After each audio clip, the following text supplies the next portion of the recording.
안녕하세요. 저는 광주교육대학교 사회과 교육과에서 여러분들처럼 초등교육의 전문성 신장을 위해서 열심히 연구하고 실습하는 학생들에게 사회과 교육을 강의하고 있는 김다원입니다. 먼저 북한의 사회과 영역 교육 내용이라는 주제를 가지고 여러분들과 함께 1시간 동안 같이 공부하게 되어서 반갑고 기쁘기도 합니다. 제가 준비한 것은 제가 대학에서 강의하고 있는 그 교과가 사회과 교육이거든요. 그래서 여러분들과 사회과 교육에 있어서 통일 이후 교육에 대해서 같이 생각해 보고자 준비를 했습니다. 특히 요즘 우리가 세계화 그리고 다문화라는 표현을 많이 쓰죠. 그리고 최근에는 지속가능 발전이다라는 용어도 많이 들어보셨을 것 같습니다.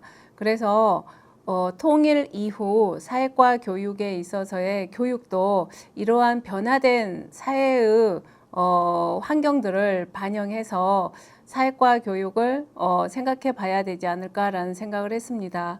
그래서 오늘은 세계시민교육의 관점에서 북한의 사회과 영역의 교육 내용을 살펴보고요. 그리고 여러분들과 제가 함께 이후에 통일 이후 사회과 교육에 있어서 이 교육의 방향을 같이 생각해 보고자 합니다.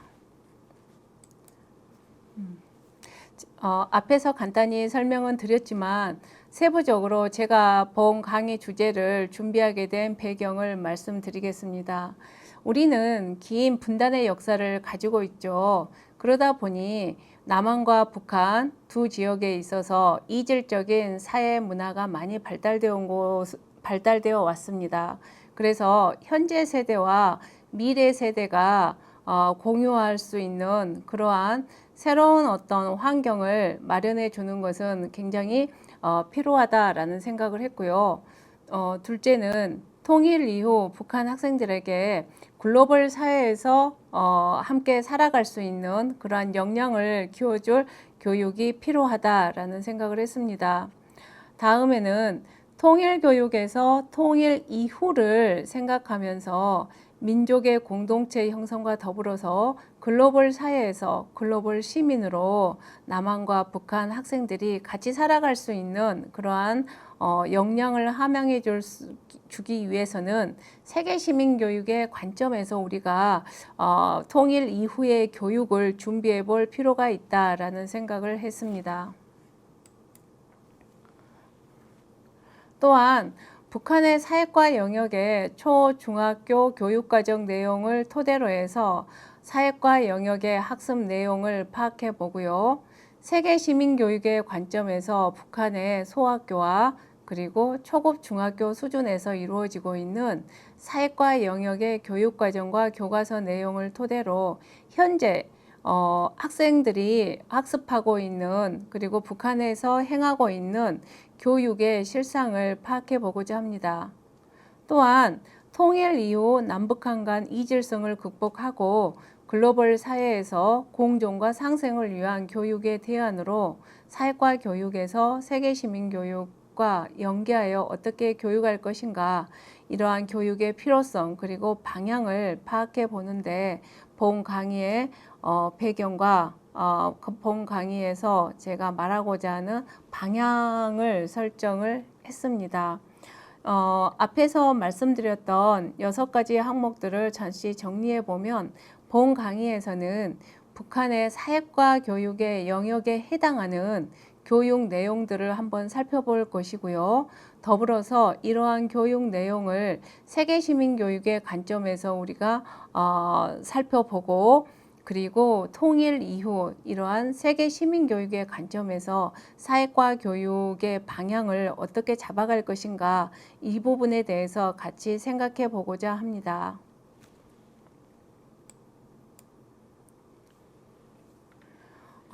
요즘 여러분들이 많이 듣고 있는 용어가 지속가능 발전일 것입니다. 우리 사회는 1970년대 이미 여러 지구촌 사회에서 발생하고 있는 환경 문제들을 해결하기 위해서 환경 문제, 지구촌 환경 문제에 대한 관심, 더불어서 지구촌 환경 문제를 해결하기 위한 교육의 필요성, 이러한 논의들이 이루어져 왔었지요. 그러다가 1970년대 후반, 80년대 세계적으로 굉장히 그 세계화의 속도와 세계화가 우리 사회에 미치는 영향력은 어마어마했습니다. 그래서 1980년대 사실 우리나라에서도 제4차 교육과정을 통해서 이러한 세계화에 대비하는 새로운 교육과정을 만들기도 했었는데요. 국제사회에서도 1980년대 에는 1970년대 굉장히 그 급속도로 진행되었던 세계화에 대비하기 위해서 이러한 세계화로 인해서 나타나게 된, 발생하게 된 여러 가지 지구촌 환경 문제를 해결하기 위해 더 적극적인 노력을 기울였었죠. 그래서 유엔에서는 노르웨이의 여성 정치가인 브룬트란트 여성 정치인을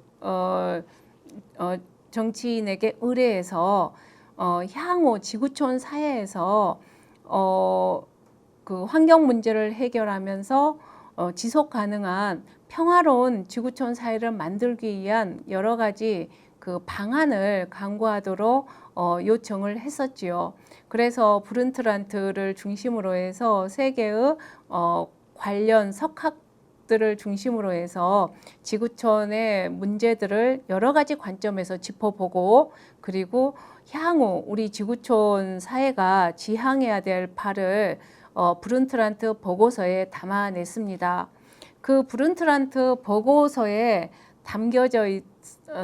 담았던 새로운 용어가 바로 지속가능한 발전이었죠.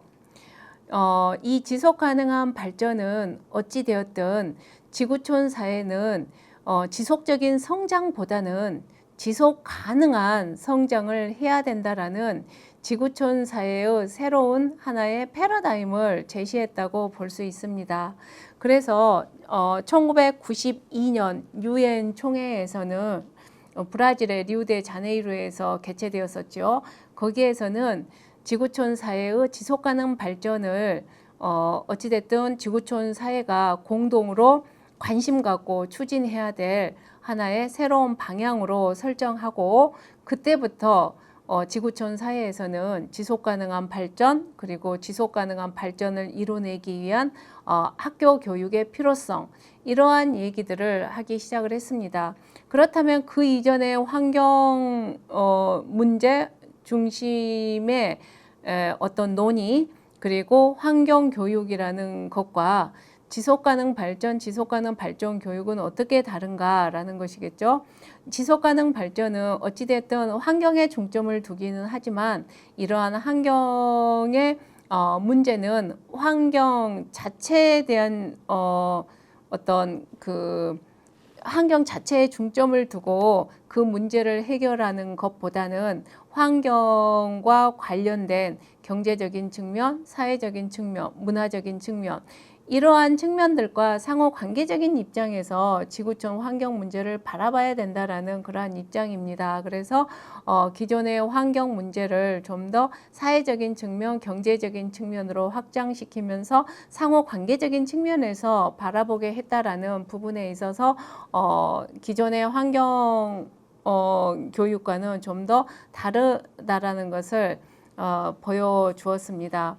이후 지속적으로 국제사회에서는 이러한 지속가능 발전을 추진해 왔지만 2015년에는 좀 더 구체적으로 이러한 그 지구촌 사회의 지속가능 발전을 위해서 우리가 꼭 2030년까지 해결해야 될 17가지 사항을 그 세부적으로 설정해서 제시를 했죠. 이것을 우리는 SDGs라고 얘기합니다. 즉 Sustainable Development Goals라고 하죠. 그래서 약자로 우리가 SDGs라는 표현을 하는데요. 2015년에 유엔에서 발표했던 이 SDGs 17개 항목들을 살펴보면은요, 환경 문제도 포함이 되어 있고 우리 사회의 어떤 그 평화, 인권, 다음에 정의, 다음에 그 지속적인 경제 성장, 소비라든가 생산, 다음에 뭐 도시와 촌락 이런 여러 가지 사항들을 포함하고 있는데요. 오늘 우리가 같이 살펴보게 될 통일도 이 SDGs의 범주 안에 포함이 되어 있습니다. 제가 동그라미로 표시를 해봤는데요. 16번째 항목을 한번 볼까요? 이 16번째 항목을 보면 인권, 정의, 평화의 어떤 구현 항목을 포함되어 있죠. 구현 항목이요.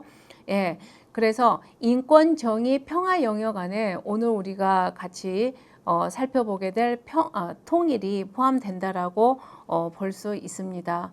즉 이러한 통일을 통해서 우리가 지속 가능한 지구촌 사회를 만들어 가는데 큰 기여를 할 수 있다라고 생각해 볼 수 있겠죠. 그래서 여러분들이 요즘 지속 가능 발전 교육이라는 것을 그 학교 교육에서도 많이 강조하고 있습니다. 그래서 이 지속 가능 발전 교육과 연계해서 우리의 통일 문제를 다뤄도 굉장히 좋은 지속 가능 발전 교육이자 통일 교육이 될 수 있다라는 얘기를 하고 싶습니다. 관련해서 앞에서 말씀드렸듯이 지속 가능 발전 교육은 환경, 사회문화, 경제적인 영역을 서로 그 연계해서 살펴보는 교육이다라는 말씀을 드렸는데요. 그 중에서 이제 통일 부분을 좀 더 세부적으로 본다면 사회문화적인 영역에 포함을 하고 있습니다. 그래서 이런 부분들을 여러분들이 알고 나중에 지속가능 발전 교육 그리고 지속가능 발전의 관점에서 통일을 다뤄보는 것도 굉장히 의미 있는 어떤 교육일 것이다 라는 얘기를 하고 싶습니다. 더불어서 우리가 오늘 살펴보는 것은 세계 시민교육의 관점에서 통일 이후의 교육을 살펴본다라고 했었잖아요. 그것과 관련해서 그렇다면 이 통일은 무엇이고 그리고 우리가 바라보는 이 통일에 대한 관점이 어떻게 사회 변화와 더불어서 바뀌어 왔는가 그리고 앞으로는 우리가 어떠한 관점에서 통일을 바라봐야 될까 이에 대한 얘기를 해보려고 합니다. 여러분들이 잘 아시겠지만 통일이라는 것은 간단히 정의하기는 쉽지 않은 것 같아요. 그래서 제가 여러 학자들이 제시하는 통일의 정의들을 살펴보았는데요. 그 중에서 정하윤이라는 분이 통일의 개념을 이렇게 한번 제시를 했더라고요. 제가 한번 읽어볼게요. 남한과 북한 사이에 제도적, 정치적인 통일이 이루어진 상태를 의미하긴 한다. 그러나 넓은 의미에서 볼 때 통일은 정치적인 통일이 달성된 이후 남북한 사이의 사회문화적인 통합을 달성하여 남북한 주민들이 하나의 민족 공동체를 형성하는 상태를 의미하는 것이기도 한다라고 이 통일의 개념을 제시를 하고 있습니다. 그래서 제가 세계 시민 교육의 관점에서 통일 이후의 교육을 바라보는 그 생각과 이 정하윤 연구자가 제시한 통일의 의미가 다소 부합하는 부분이 있어서 저는 이분이 제시한 이 통일의 의미를 여러분들과 함께 공유하고자 합니다. 자, 이렇게 우리가 통일의 의미를 제시했을 때 이 통일을 통해서 1차적으로는 정치적인 통일이요. 이후에 사회문화적인 통합을 달성하고 그러면서 어찌됐든 한민족 공동체를 형성을 하겠죠. 그런데 여러분들이 아시다시피 지금 우리는 글로벌 사회에 살고 있습니다. 그래서 뭐 세계 시민 교육을 우리 이제 학교 교육에서도 행하고 있고요. 이러한 교육을 통해서 궁극적으로는 글로벌 사회에서 자신의 어떤 권리를 충분히 향유하면서 더불어 글로벌 사회의 구성원으로서 뭔가 역할할 수 있는 그러한 그 글로벌 시민을 양성하는 방향의 교육을 하고 있습니다. 그러한 측면에 그러한 측면에서 볼 때 요즘 사회는 앞으로 사회는 어찌됐든 모든 사람은 글로벌 사회의 시민으로 살아갈 수밖에 없는 사회인 것 같습니다. 그래서 앞으로 통일은 민족 공동체를 형성하지만 나아가서 글로벌 사회의 시민으로 역할할 수 있는 그러한 방향의 교육이 이루어져야 된다라는 생각을 합니다. 그래서 통일은 우리가 기존의 적대적인 관계를 불식시키고 적대적인 관계를 불식시키고 다음에 민족주의적인 접근을 통해서 한민족의 공동체를 형성하지만 나아가서는 각자의 어떤 문화를 존중을 하고 그러면서도 어찌됐든 글로벌 시민으로서 역할할 수 있는 그러한 글로벌 시민을 길러내는 방향의 교육이 필요하다라고 얘기해 볼 수 있습니다. 자, 그렇다면 세계 시민 교육은 무엇일까라는 것이겠죠. 그래서 앞에서 저는 세계 시민은 어찌됐든 글로벌 사회에서 자신의 권리를 충분히 향유할 수 있고 더불어서 시민으로서 자신의 역할을 할 수 있는 능력을 지닌 사람이다라는 수준에서 제가 말씀을 드렸습니다. 이것을 좀 더 구체적으로 유네스코에서 제시한 세계 시민 교육의 개념을 살펴보겠습니다. 유네스코에서는 세계 시민교육은 학습자가 지역 및 글로벌 차원에서 능동적인 역할을 행하며 세계의 여러 가지 문제들에 맞서 그러한 문제들을 해결하고 궁극적으로는 더 정의롭고 평화롭고 관용적이고 포용적이고 안전하고 지속 가능한 세상을 만드는데 역할할 수 있는 능력을 키워주는데 목적을 둔다라고 했습니다. 관련해서 이러한 세계 시민 교육은 유네스코뿐만이 아니라 영국의 그 옥스팜 같은 그 기관 그리고 OECD 등에서도 굉장히 강조하는 교육 영역이죠. 그래서 이러한 기관들에서 제시하는 세계 시민 교육의 세부 내용들을 살펴보면 여러분들이 보는 이 표에서 보는 바와 같습니다. 그래서 크게 인지적인 영역, 사회 정서적인 영역, 그리고 기능적인 측면, 행동적인 측면 이렇게 세분해서 살펴볼 수 있는데요. 인지적인 측면에 있어서는 인류의 어떤 보편적인 가치를 터득하고 다양한 문화를 인식하고 다음에 글로벌 이슈, 지방, 국가, 세계의 체제 이러한 것들에 대한 지식을 갖추는데 하나의 그 교육 영역이 설정될 수 있고요. 다음에 사회 정서적인 측면에 있어서는 공동체 의식이라든가 글로벌 마인드 또는 글로벌 관점, 다음에 다양성을 존중하는 것, 다음에 다차원의 정체성을 형성해 가는 것, 이러한 것들이 포함될 수 있습니다. 더불어서 기능적인 측면을 살펴보면요. 비판적인 사고, 분석적인 사고, 다음에 여러 가지 관점에서 볼 수 있는 것, 다음에 의사소통 능력, 의사결정 능력, 다음에 협업 능력, 다음에 정보와 기술을 활용할 수 있는 능력, 그리고 행동적인 측면에 있어서는 개인의 생각과 개인이 가지고 있는 지식을 그 실제 사회에서 실천할 수 있는 그러한 실천 능력 영역이 포함되어 있습니다. 네, 다음은 북한 교육과정입니다. 우리나라 남한은 2015년에 교육과정 개정을 했었죠. 네, 북한은 2013년에 교육과정 개정을 했습니다. 2013년에 개정된 북한 교육과정을 살펴보겠습니다.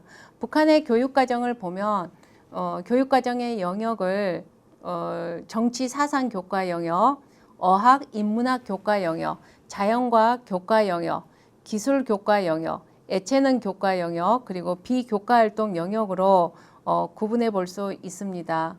다른 교과 영역은 우리 남한의 교과 영역과 크게 다르지 않는데요. 특히 여러분들에게 좀 낯선 교과 영역이 하나 있죠. 그게 바로 정치사상 교과 영역일 것 같습니다. 정치사상 교과 영역의 세부 교과목들을 보면 위대한 수령 김일성 대원수님 어린 시절 교과, 위대한 영도자 김정일 원수님 어린 시절 교과, 경애하는 김정은 원수님 어린 시절 교과, 항일의 여성 영웅 김정숙 어머님 어린 시절 교과, 그리고 사회주의 도덕 교과가 여기에 포함되어 있습니다. 이 정치사상 교과 영역들은 매년 새로운 원수가 등장할 때마다 이렇게 그 한 교과씩 더 이렇게 추가되는 양상을 보이고 있는데요. 보면은 소학교 1학년에서부터 그러니까 초급 중학교가 우리 남한에서는 중학교거든요. 그래서 초등학교와 중학교에서 주당 1시간씩 모두 다 대부분 수업을 받고 있습니다. 그래서 소학교 1학년에서부터 중학교 3학년까지 이 정치사상 교과 영역들은 대부분 주당 1시간 또는 그 일부 중학교에서 2시간인 교과도 있네요. 그래서 이렇게 교과 수업을 받고 있고요. 사회주의 도덕도 소학교 1학년에서부터 중학교까지 모두 수업을 교육되고 있습니다. 그리고 어학인문학 교과 영역에서 보면 국어, 영어, 조선의 역사, 조선의 지리가 포함이 되어 있는데요. 사회과 영역에 해당되는 역사와 지리를 보면 역사와 지리는 소학교에서는 이루어지지 않고 중학교에서부터 시작이 됩니다. 이것은 남한에서는 초등학교 3학년 때부터 우리가 지리, 역사, 일반사회 교과를 합쳐서 사회교과 안에서 이러한 교육들이 이루어지고 있는데 북한에서는 중학교에서 시작된다라는 부분은 남한의 그 역사 지리 수업의 양상과는 다름을 보여준다고 할 수 있겠습니다. 나머지 교과 영역들은 여러분들이 한번 살펴보시기 바랍니다. 다음에는 남북한 간 교육의 이념, 학제 그리고 최근의 교육과정 개정의 주요 그 특징들을 한번 살펴보려고 합니다. 우선 교육의 이념을 한번 볼까요? 우리 남한에서 제시하고 있는 교육의 이념은 홍익인간의 이념 아래 모든 국민의 인격을 도야하고 자주적인 생활 능력과 민주시민의 자질을 양성하고 민주국가의 발전과 인류 공영의 이상 실현에 이바지하는 인간을 양성한다라고 제시하고 있습니다. 북한에서는 건전한 사상의식과 깊은 과학기술 지식, 튼튼한 체력을 지닌 인재를 키우는 것이다라고 제시하고 있습니다. 그래서 이 교육 이념 영역을 살펴보면은 남한에서 제시하는 교육의 이념은 어찌되었든 홍익인간의 이념 아래 모든 국민의 인격과 생활 능력, 민주시민의 양성 이런 방향의 이념을 제시하고 있는 것과는 달리 북한에서는 사상의식 그리고 과학기술, 체력 여기에 중점을 두는 이념을 제시하고 있는 것으로 보입니다.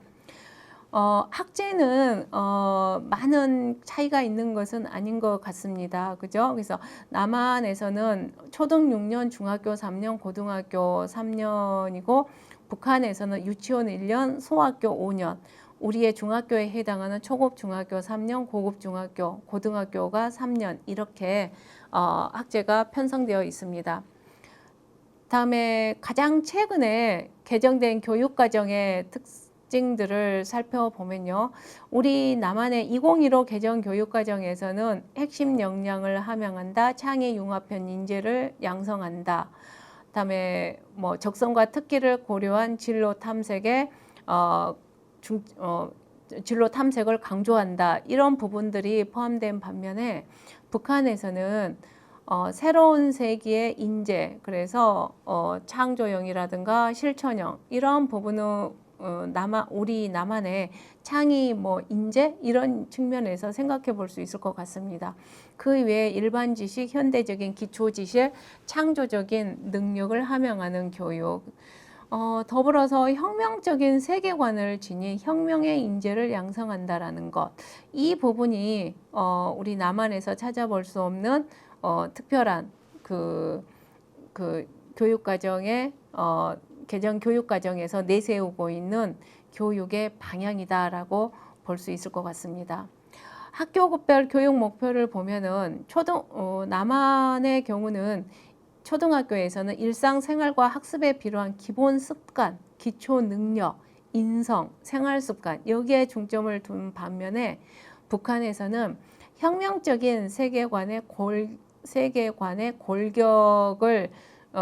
골격의 기초를 형성한다라고 제시하고 있습니다. 이러한 부분에 있어서는 교육의 지향점이 상당히 다르다라는 것을 여러분들도 파악할 수 있을 것 같습니다. 나머지 중학교, 고등학교는 참고해 주시고요. 남북한 초등학교 수준의 교육 이념 및 목표를 비교해 보면은 먼저 추구하는 인간상 부분을 살펴볼까요?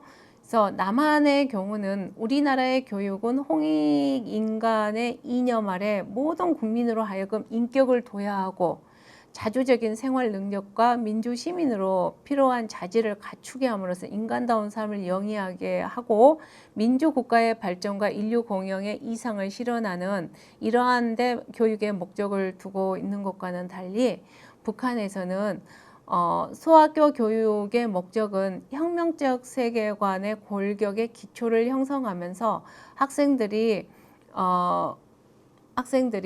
우리말을 기본적으로 습득하고 활용하며 사물의 현상을 수학적으로 다루는 데 필요한 초보적인 지식과 기능과 사고력과 자연과 사회에 대한 초보적인 지식과 활용 능력, 아름다운 정서와 건강한 신체를 갖도록 함으로써 초급 중학교 교육을 원만히 받을 수 있게 준비시키는 것이다 라고 제시를 하고 있습니다. 그래서 이 북한의 초등 교육에 있어서는 혁명적인 세계관의 골격의 기초를 형성하는 것과 더불어서 학생들이 이후 지속적으로 교육하는 데 필요한 기본적인 지식과 기능, 사고력을 획득하는 데 중점을 두는 그러한 방향의 교육 목적이라고 생각됩니다. 나머지 부분은 참고해 보시고요. 자, 이제는 좀 더 좁혀서 사회과 영역의 교육과정을 살펴보고자 합니다. 1949년 이후 사회과 영역의 어떤 교과들이 교육되어 왔고 학교 급별로 시수는 어떠했는지를 전체적으로 보여주는 표입니다. 1949년에서 98년까지는 참고로 살펴보시고요. 2013년 것을 중심으로 해서 살펴보도록 하겠습니다. 자, 2013년 것을 살펴보면요. 2013년에서는 앞에서 말씀드렸듯이 정치 사상 관련 교과 영역들이 여기에 이제 포함이 되어 있는데요. 사회주의 도덕은 소학교 1학년에서부터 쭉 교육이 되어 오고 있고요.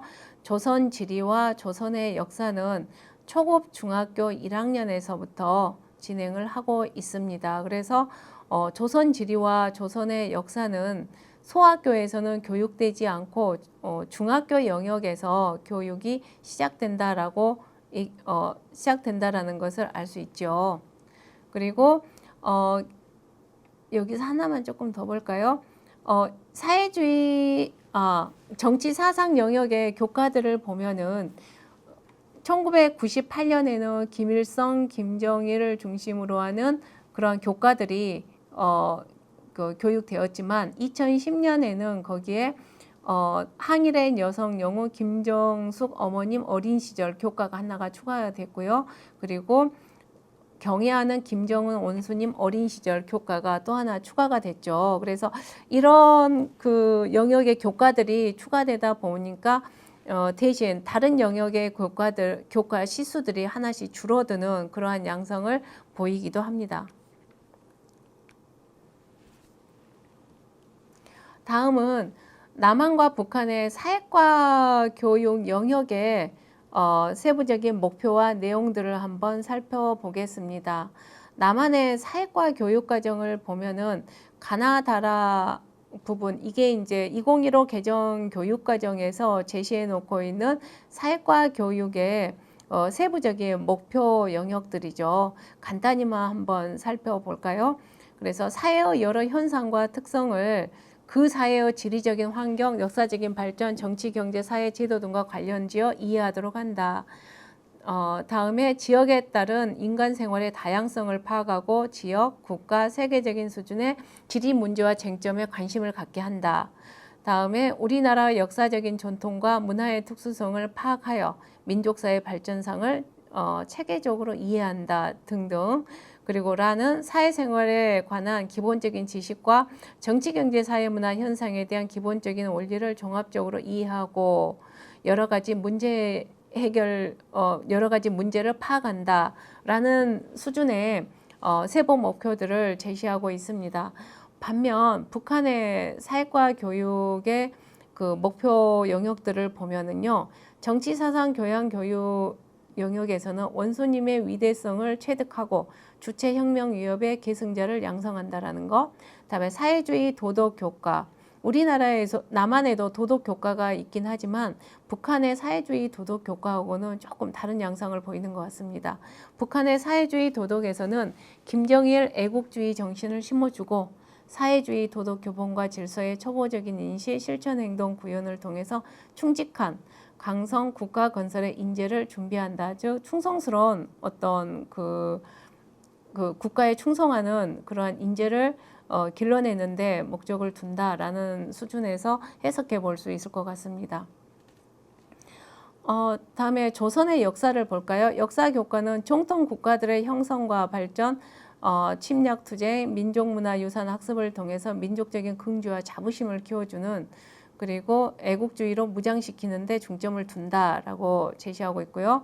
다음에 조선의 지리는 자연과 사회의 상호 관련성 인식, 자연 개조와 국토관리 사업에서 지리 지식과 기능 활용 및 고급 중학교 지리 학습의 기초를 마련한다라고 제시하고 있습니다.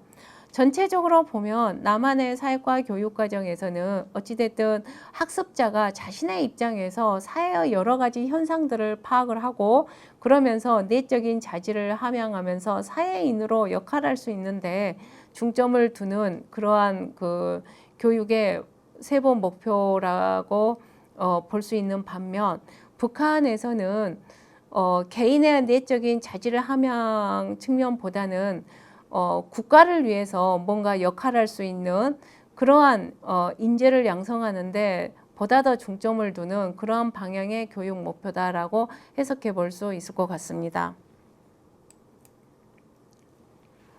다음은 좀 더 세부적으로 살펴보려고 합니다. 역사 교육의 내용을 살펴보면요, 우리 남한에 있어서의 역사 교육은 초등학교 3학년부터 시작을 하죠. 그래서 3, 4학년군, 5, 6학년군에서 N쪽에서 여러분들이 살펴보시는 바와 같은 이러한 우리 고장의 역사, 다음에 우리 지역의 역사, 그리고 5, 6학년군에 가서는 우리나라의 역사, 이러한 방향으로 역사 교육이 이루어지고 있습니다. 북한에서 보면 북한은 초등학교에서 역사 교육은 없고요. 중학교에서부터 시작이 된다고 했죠. 그래서 초급 중학교에서 이루어지고 있는 역사 내용을 한번 살펴볼까요? 보면 국가의 형성과 발전에 관한 문제에서 고조선, 고구려 성립과 발전, 다음에 반침략 투쟁과 관련한 문제에서 용감한 투쟁, 애국 명장, 승리의 요인, 문화와 관련한 문제에서 고조선, 고구려 문화유산, 단군, 주몽의 전설, 다음에 국가 형성과 발전에 관한 문제에서 발해, 고려의 성립과 발전, 그리고 발해, 고려 시기 용감한 투쟁, 애국의 명장, 다음에 과학기술의 발전, 이런 것들을 살펴보고요.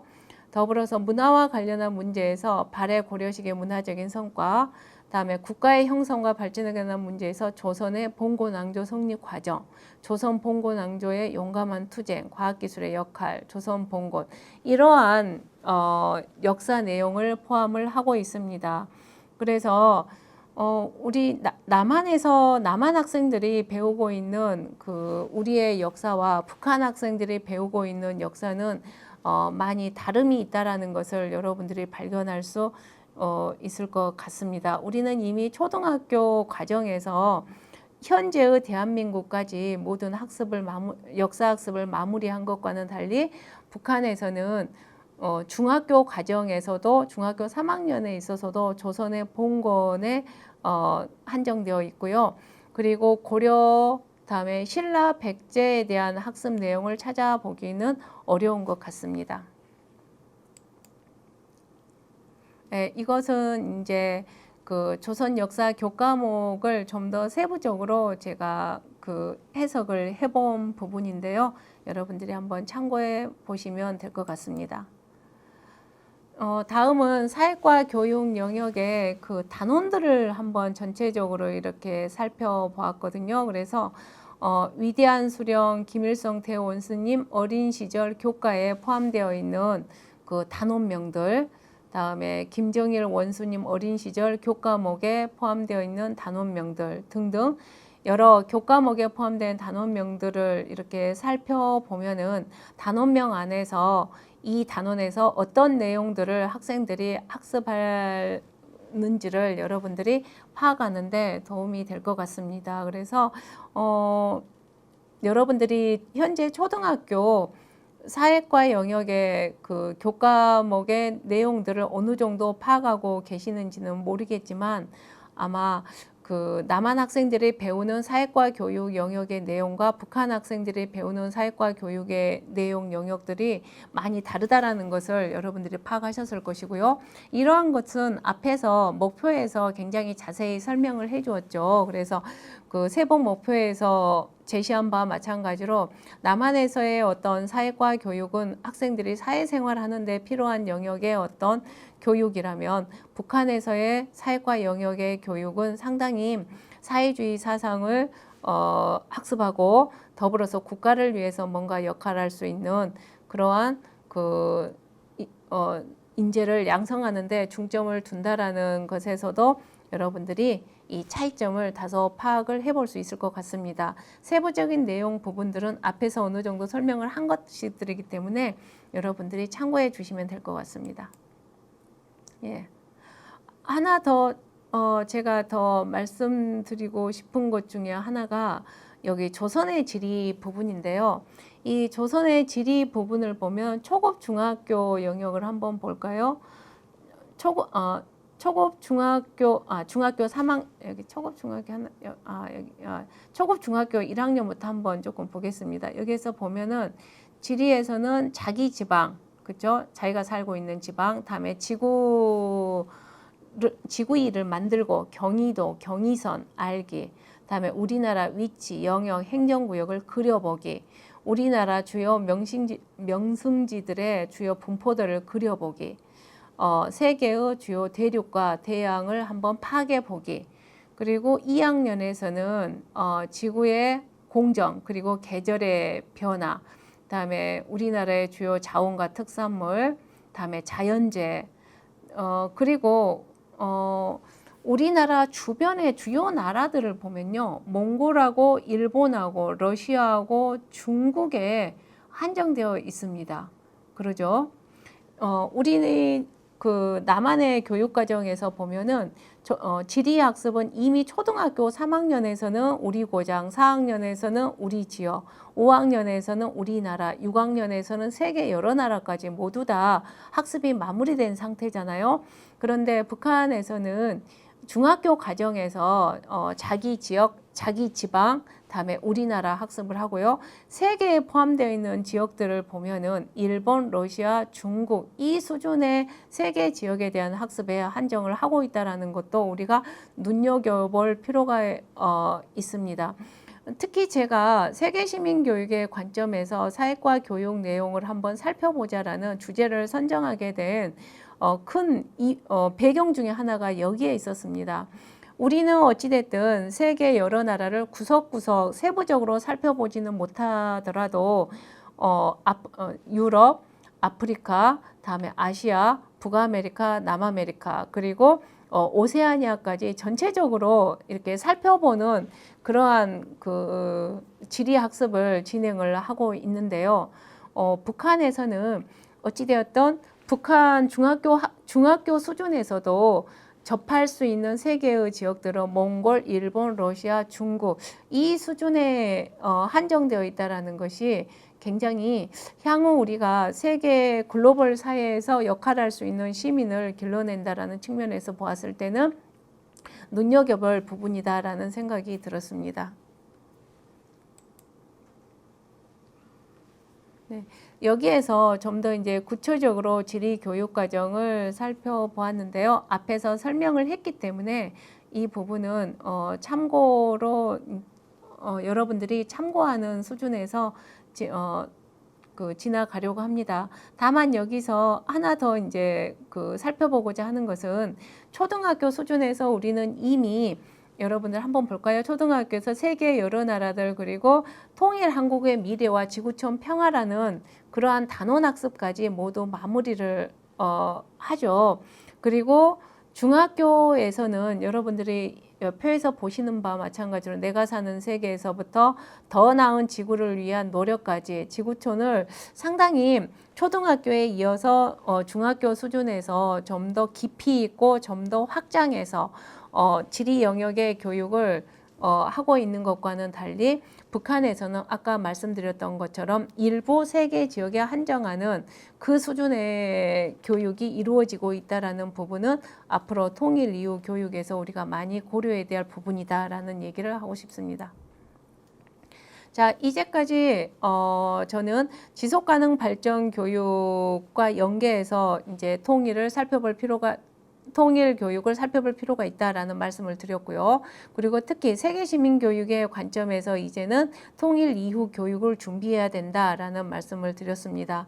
그리고 북한의 교육 과정을 간단하게 살펴보았고요. 그리고 이어서 북한의 교육 과정 중에서 사회과 영역에 해당하는 교육 과정과 교과서의 내용들을 살펴보았습니다.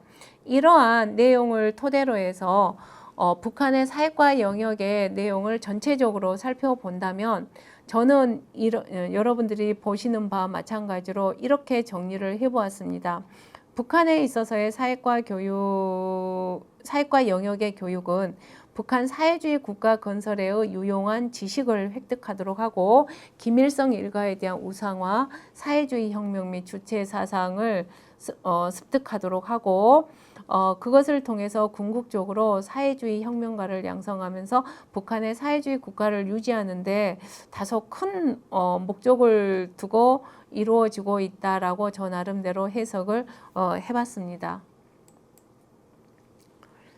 자, 그렇다면 세계시민교육의 관점에서 북한의 사회과 영역의 교육을 한번 살펴보고자 합니다. 세계시민교육에서 우리가 그 중요한 교육 영역으로 얘기하고 있는 게 인류의 보편적인 가치죠. 앞에서 우리가 그 인지적인 측면에서 제가 말씀을 드렸던 것 같은데요. 인류의 보편적인 가치적인 측면에서 보았을 때 북한의 현재 교육은 상당히 북한 사회주의 사상을 주입하고 국가의 충성심을 발휘하는데 많은 그 중점을 두는 교육으로 보입니다. 그러한 측면에서 향후 통일 이후 우리의 교육을 한번 생각해 볼 필요가 있다라는 얘기를 하고 싶습니다.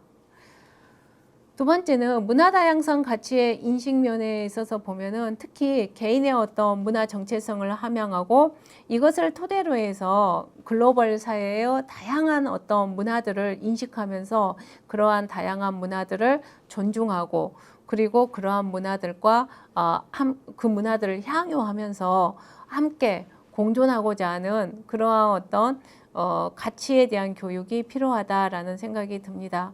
이 부분은 제가 앞에서 그 지리 영역의 내용에서 말씀드렸던 것과 상당히 큰 관련성이 있는데요. 어찌됐든 세계 지역 그 학습에 있어서 몽골이라든가 중국, 러시아, 동남아시아 일부 국가에 한정하고 있는 것은 글로벌 시민으로서 시민의식을 갖게 하는데 특히 다양한 문화를 인식하고 그러한 문화들을 향유하고 그러한 문화들을 존중하면서 공존할 수 있는 그런 어떤 내재적인 가치를 함양하는 데 있어서 다소 제한적일 수 있겠다라는 생각이 들었습니다. 그래서 이러한 것들을 보완해 줄 수 있는 통일 이후의 교육을 준비하는 것이 필요하다라는 얘기를 하고 싶습니다. 다음은 이제 글로벌 시민성 함양 부분인데요. 글로벌 시민성 함양 부분에 있어서 인류의 보편적인 가치를 인식하고 그러한 가치를 내재화하고 더불어서 문화 다양성을 인식하고 문화 다양성을 존중하고 이러한 것들이 모두 다 글로벌 시민성에 포함되는 영역이기도 합니다. 더불어서 우리가 글로벌 시민으로서 책무성도 한번 생각해 볼 필요가 있다라는 생각이 드는데요. 글로벌 사회가 안고 있는 여러 가지 문제라든가 다음에 변화하고 있는 글로벌 사회를 인식하고 이러한 것들을 토대로 해서 향후 지속 가능한 그러한 글로벌 사회를 만들어가는 데 있어서 역할할 수 있는 그러한 방향의 교육이 같이 요구된다라고 생각이 듭니다. 이제까지 살펴본 것을 통해서 제가 그 북한의 사회과 영역의 교육들을 정리하고 그리고 향후 통일 이후 사회과 교육의 방향을 제 나름대로 정리를 해봤습니다. 먼저 북한 사회과 영역의 교육 목표 및 내용을 토대로 본다면 향후 통일이 이루어졌을 때 남북 주민의 어떤 그 공존과 상생을 위해서는 세계 시민으로서 갖춰야 할 보편적인 가치와 태도에 대한 이러한 교육이 상당히 절실하다라는 얘기를 해볼 수 있고요. 세계 시민 교육의 관점에서 향후 통일 교육을 준비할 필요성이 크다라는 얘기를 하고 싶습니다.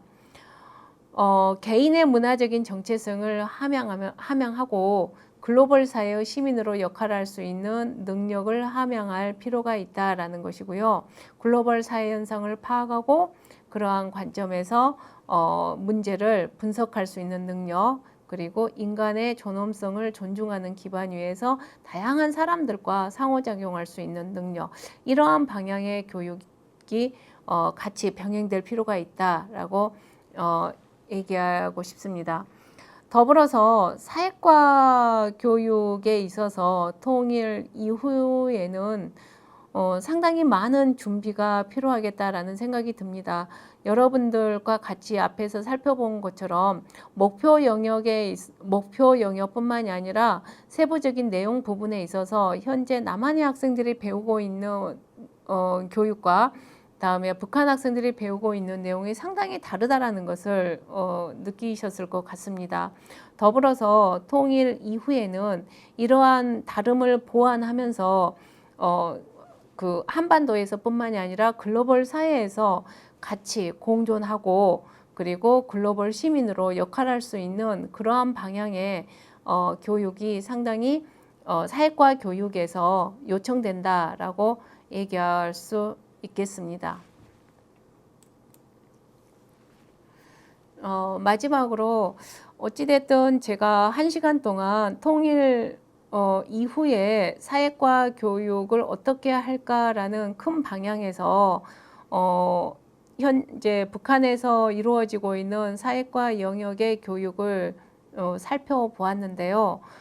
1시간 안에 이러한 것들을 담아내는 데 있어서는 한계가 있었던 것 같습니다.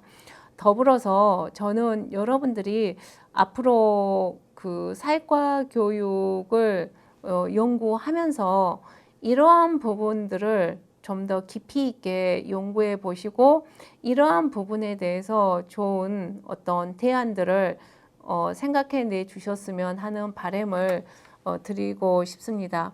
먼저 남한과 북한 간 사회과 영역 교과목의 교육 목표들을 한번 더 세부적으로 살펴보시고요.